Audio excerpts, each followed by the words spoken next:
احوال حاجی توشف ساکن ناحیه جبار رسولov ولایت سوخت که با نزدیکان یک مردی فوتیده از پنومونی رابطه داشت وزنین شده است. پزشکان او را به دستگاه نفسی صنعی پیوسته میگویند بیماری این شخص پنومونیا یا التهاب شوش است.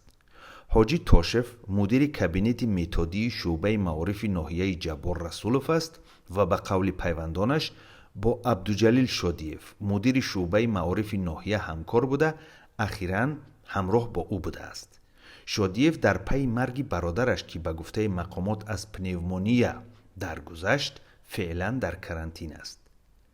امیدجان بایبالایف سردختور بیمارخانه جماعت سامانیان در ناحیه جبار رسولov که حاجی توشف در آنجا بستری است، روز 10 اپریل بر رادیوی آزادی گفت وضع سلامتی نامبرده وزنین میانه است. مصاحب ما گفت توشف 2 روز در خانه اش تب کرده با خوردن دارو حرارت بدنش پست شده است. مسئولین بیمارخانه جماعت سامانیان گفتند حاجی توشف را روز 30 مارس به بیمارخانه آوردند و حالا او زیر دستگاه نفسکشی است. امیدجان بایبالایف سردختور این بیمارخانه گفت توشف حالت نفس تنگی دارد ولی تشخیص ها در بدن او پنومونی را آشکار کردند. به گفته او از توشف 2 دفعه نمونه ها گرفته به دوشنبه فرستاده شده است و آنها منتظر نتیجه ها می باشند. پزشکان بیمارستان جماعت سامانیان رد نمی کنند که حاجی توشف تا شب گذشته تب داشت و امروز حرارتش بلند نشده است. در یک وقت پیوندان حاجی توشف میگویند مدت 4 روز است که به آنها اجازه دیدار با او داده نمی شود. مهربان توشف پسر این مرد بر رادیوی آزادی گفت بار اخیر پدرش را 4 روز پیش دیده بود و با سبب در کرانتین بودن بیمارخانه به آنها اجازه واخوری داده نمی شود. فرزند توشف گفت طبیبان به آنها گفتند وضع پدرش خوب است و از التهاب شوش تبابت می شود. مقامات ناحیه جبار رسولov گفتند قطعی واخوری حاجی توشف با پیوندانش به خاطر احتیاط می باشد. زمرد مطلبزاده معاون رئیس ناحیه و سرپرست بخش تندرستی این ناحیه روز 10 اپریل بر رادیوی آزادی گفت به خاطر احتیاط به بیمارانی که حرارت دارند اجازه واخوری داده نمی شود.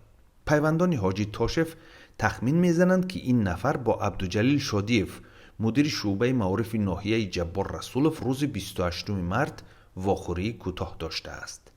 طبیبان به نزدیکان حاجی توشف از جمله همسر او توصیه دادند که خود را در خانه کرانتین کنند و موقتا به کار نروند. نام ناحیه جبار رسولov از روز یکشنبه 5 اپریل در سرخط خبرها است. فوت یک مرد 60 ساله در این ناحیه و به کرانتین فرستادن طبیبان بیمارخانه ناحیه جبار رسولov بحث های زیادی را به میان آورد.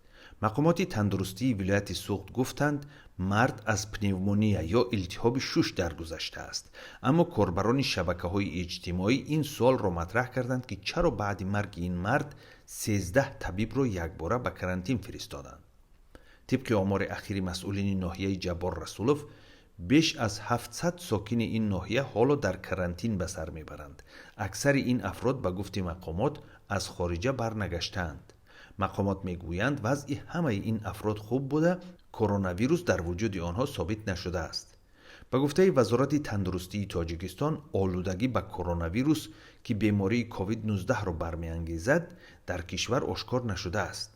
ولی مقامات تاجیک روزهای اخیر چاره‌های پیشگیری از این بیماری همگیر را در کشور بخصوص در ولایت سوخت سخت‌تر می‌کنند. روز 10 اپریل وزارت کارهای خارجی تاجیکستان اعلام کرد که در ورود و خروج شهروندان خارجی محدودیت جاری شده است.